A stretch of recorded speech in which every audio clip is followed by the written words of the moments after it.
নমস্কার বন্ধুরা, সবিতা কিচেনে সবাইকে স্বাগত। আজও আমি আরও একটা রেসিপি নিয়ে হাজির হয়ে গেছি। আজ আমি বানাবো পাট শাকের বড়া। এই পাট শাকের বড়াটা কিন্তু খেতে ভীষণই ভালো লাগে।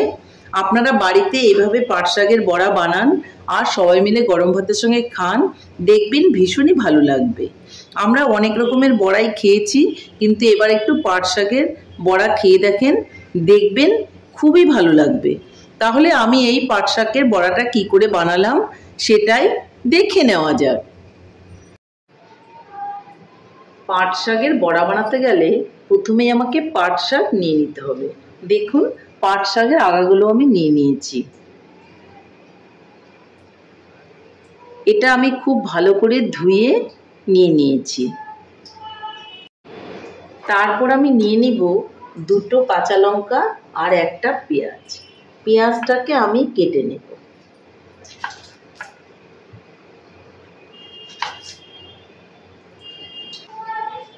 পেঁয়াজটাকে আমাকে কুচি কুচি করে কেটে নিতে হবে।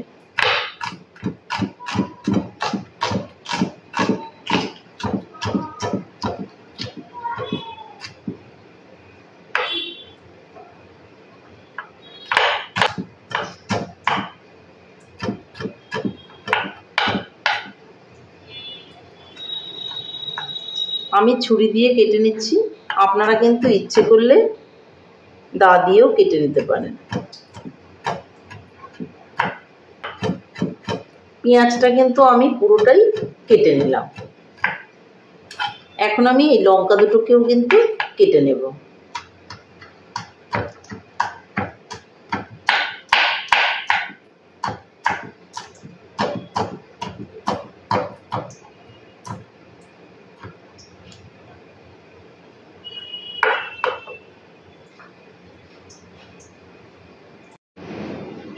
এখন আমি একটা পাত্র নিয়ে নিব আর তার মধ্যে দিয়ে দেব চালের গুঁড়ো।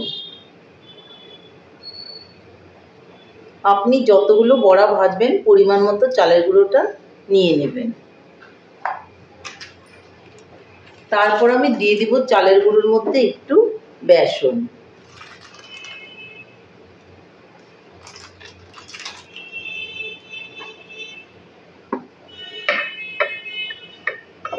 এখন আমি এর মধ্যে দিয়ে দিব পেঁয়াজ কুচি আর লঙ্কা কুচি।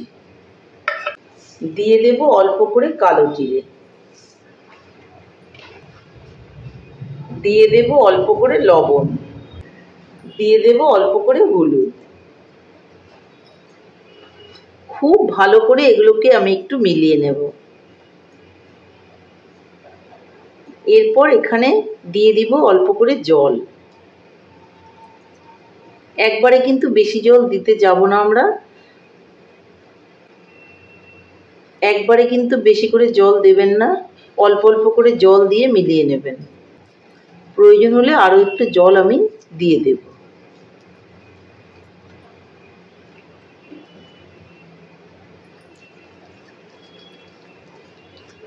দেখুন, আমি একটা ব্যাটার এইভাবে তৈরি করে নিয়েছি।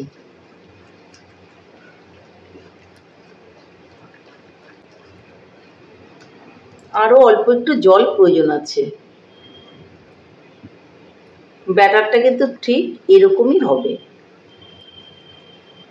আমি যেভাবে বানাচ্ছি এইভাবে আপনারা পাট শাকের বড়া বানাবেন, দেখবেন খেতে ভীষণই ভালো লাগবে। তাহলে আমার ব্যাটারটা কিন্তু রেডি হয়ে গেল।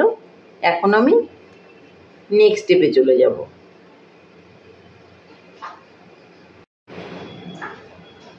এই পাতাগুলোকে আমি একটু গুছিয়ে নেব।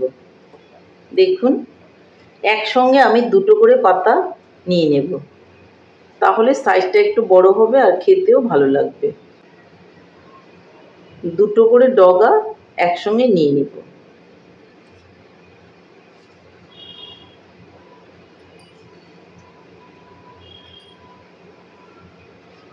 আমি এইভাবে গুছিয়ে নিয়েছি।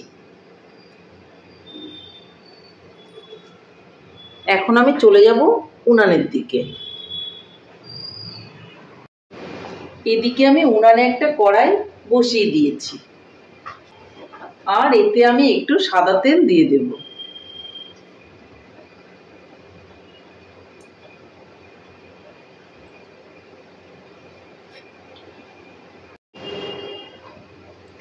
তেলটা একটু গরম হয়ে গেছে।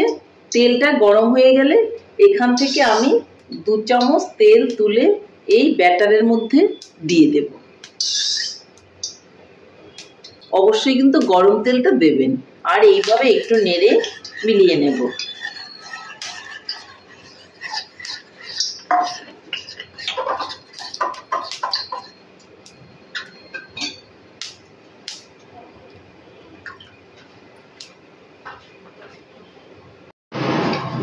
তেলটা কিন্তু গরম হয়ে গেছে।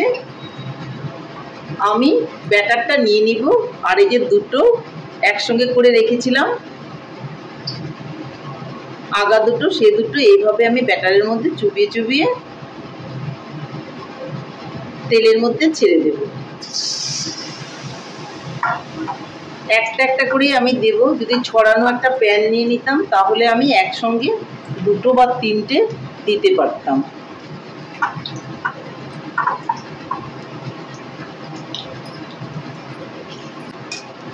আঁচটা কিন্তু খুব বেশি বাড়িয়ে দেওয়া যাবে না, তা না হলে উপর থেকে কিন্তু ঝট করে পুড়ে যাবে আর ভেতরটা কিন্তু কাঁচাই রয়ে যাবে।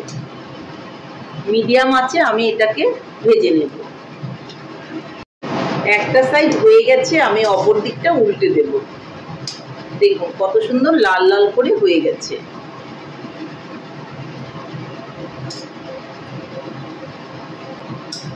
পকোড়াটা কিন্তু একদমই রেডি হয়ে গেছে, বা বড়া বলতে পারেন। বড়াটা একদমই রেডি হয়ে গেছে। এখন আমি এটাকে তুলে নেব। একইভাবে আমি বাদ বাকি পকোড়াগুলো কিন্তু বা পাট শাকের বড়াগুলো কিন্তু ভেজে নেব।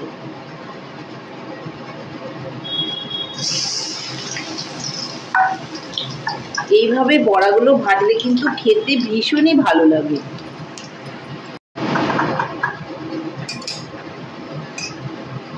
এই বড়াটাও কিন্তু একটা সাইড হয়ে গেছে, আমি উল্টে দেব। আর আঁচটা কমানো অবস্থায় এইভাবে কিন্তু ভেজে তুলে নেব।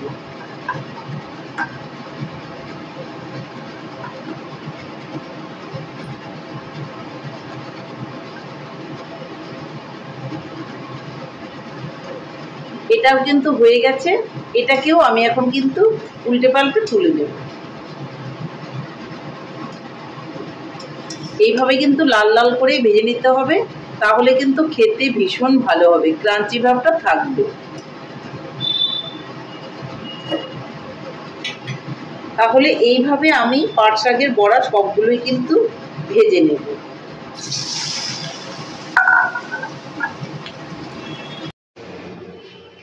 বন্ধুরা, আমার সবগুলো পকোড়াই কিন্তু ভাজা হয়ে গেছে। দেখুন কত সুন্দর হয়েছে দেখতে। এই দেখুন খুবই মচমচা গরম ভাত আর ডালের সঙ্গে কিন্তু এই বড়াটা ভীষণই ভালো লাগবে। দেখুন আমি একটা ভেঙেও দেখাচ্ছি কতটা ক্রাঞ্চি হয়েছে। আওয়াজটা শুনেই বুঝতে পারছেন। আর খেতেও ততটাই সুন্দর হয়েছে। তাহলে বন্ধুরা, আমার রেসিপিটা কেমন লেগেছে? আমার রেসিপিটা যদি আপনাদের ভালো লাগে তাহলে লাইক, শেয়ার, কমেন্ট করতে ভুলবেন না। আর আপনি যদি আমার চ্যানেলের নতুন বন্ধু হয়ে থাকেন তাহলে আমার চ্যানেলটা সাবস্ক্রাইব করার অনুরোধ রইল। পাশে থাকা বেল আইকনটি প্রেস করে রাখুন আমার নিত্য নতুন রেসিপির আপডেট পেতে। তাহলে আর দেরি কেন, ঝটপট এভাবে বানিয়ে ফেলুন পাট শাকের বড়া আর গরম ভাতের সঙ্গে খান। বাচ্চা থেকে বড় সবাই কিন্তু এই পকোড়াটা বা বড়াটা খুবই পছন্দ করে। তাহলে আর দেরি না করে আপনারাও বানিয়ে ফেলুন। নমস্কার, ভালো থাকবেন, সুস্থ থাকবেন। আবার দেখা হবে আরও একটি রেসিপির সঙ্গে।